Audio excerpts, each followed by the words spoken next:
Well, I can see inside his fucking car. That's interesting. I don't know why that would be necessary when you live in a fucking city. But I guess he feels like he needs it.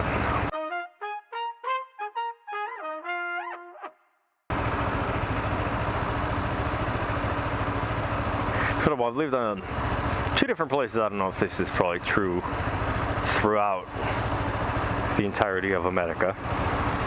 But throughout California, and especially here in Texas, it seems that everyone needs to drive a fucking pickup truck. I don't see the point in it. It's too big, can't find anywhere to park. Gas mileage probably sucks. You most likely use it for what it was intended for once a year, if not more. And I'm not saying this is true of every person that owns a pickup truck, but wow. I mean, I know plenty of people that own pickups just because they want a big pickup, and they don't even really use it for absolutely anything that the average guy would deem necessary of a pickup truck. I mean, I know 20-year-old girls that drive pickup trucks just because that's country. They won't drive a big old pickup truck. Never have I seen anything loaded in the back of it, ever. They'll have the cab entirely filled with shit, but never anything in the back. I mean, you have to weigh the pros and cons. I don't understand how people can throw that amount of money just on something that they like. You know, I don't know. Maybe if you have the money for it, yeah, it's probably not that much of an issue. But I got $1 million. What do I want? A pickup truck. Well, that's all right. If you can spend it, spend it. But I mean, a lot of people, you hear them bitch and complain about, oh, my insurance is too high, and oh, my gas mileage sucks. Why the fuck are you driving a fucking 2-ton truck if you never fucking use it for anything? You can get away with having a nice mid-sized sedan. You know, ever carrying something a little bit oversized? Well, just drop down the back seats and you got yourself a nice big trunk. You know, I want a pickup truck. Okay, well, have yourself a pickup truck. And you get terrible gas mileage and you're always in the city, stop and go traffic, and I mean, it's just going to be a huge burden on your wallet because you're spending time for money so much just because, you know, you get terrible mileage. But I want a pickup truck. Okay, well, don't get like that. I mean, what about fucking living in the city and never finding a place to park because everything's so congested? Well, you fucking ran a red light, didn't you? I mean, I think it's amazing. You know, parking spaces only seem to get getting smaller and smaller, and every day there's more and more cars in the city, and there's absolutely no room for cars. And you go to any type of shopping center or any place out in public, and the space is just tiny. You can never find a place to park anyway, and parking something that big can only be worse. But I want a pickup truck. All right, then just get your fucking pickup truck.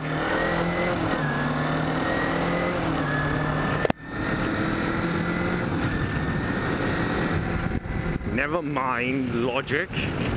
Just get yourself a nice pickup truck. Then you see people that go to the extremes. Once they have their big old pickup truck, you'll see 2 things more commonly added to them that just break over any boundary of rationality. The number one you'll see that is more counterintuitive than anything I would think is a fucking lift kit. People will put fucking lift kits onto their pickup truck even though they never use them to carry absolutely anything, and always drive on beautiful paved roads like these.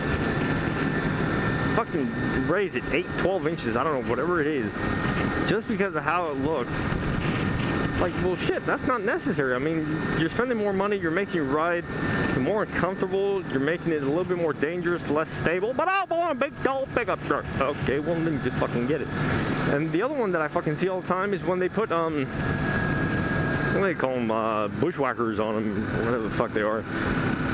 Pretty much, so they take the front bumper off and they replace it with this enormous steel structure that's pretty much made for logs and rocks and God knows how much shit to protect your truck from damage. And that's understandable if you off-road or you work with your truck out in the country somewhere and you tend to see bad terrain. When you're in the fucking city, I mean, that thing's just a goddamn battering ram that you're never gonna fucking use. But I want a goddamn pickup truck with a goddamn bushwhacker on it. All right, well, you can go get your fucking bushwhacker. Really?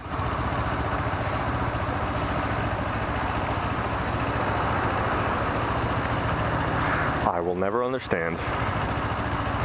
It's not like they give you that much room. Anyone that's ever sat in the back of a pickup knows that no matter how big it is, there's still no fucking space back there at all. Your back seat is completely straight up, which makes it massively fucking uncomfortable. There's enough leg room for a double amputee. That's about it. That's all you fucking get with it. I mean, I've known people that have pickups because they work out in the country and they use them for carrying and towing and all sorts of shit. And they get the extended cab because they need somewhere for their dog to sit. That makes sense. A nice big seat for the dog. That's a good life for that dog. But, I mean, honestly, really? It's not like you're carpooling with your goddamn pickup truck. It makes no... What the fuck are you doing? Make up your mind. Make up your fucking mind.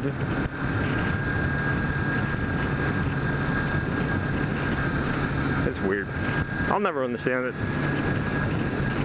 I see myself in a position where if I could afford it, you can get a really, really nice car for the price that you already have to pay for a pickup truck.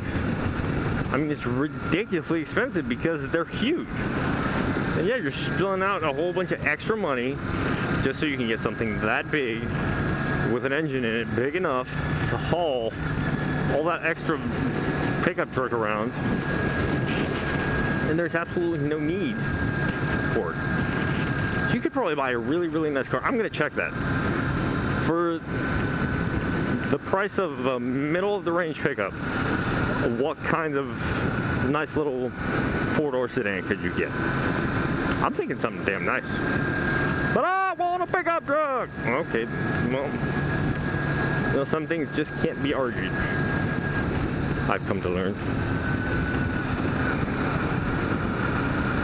It's like my sister, for example. She's not as bad, but she doesn't like sedans.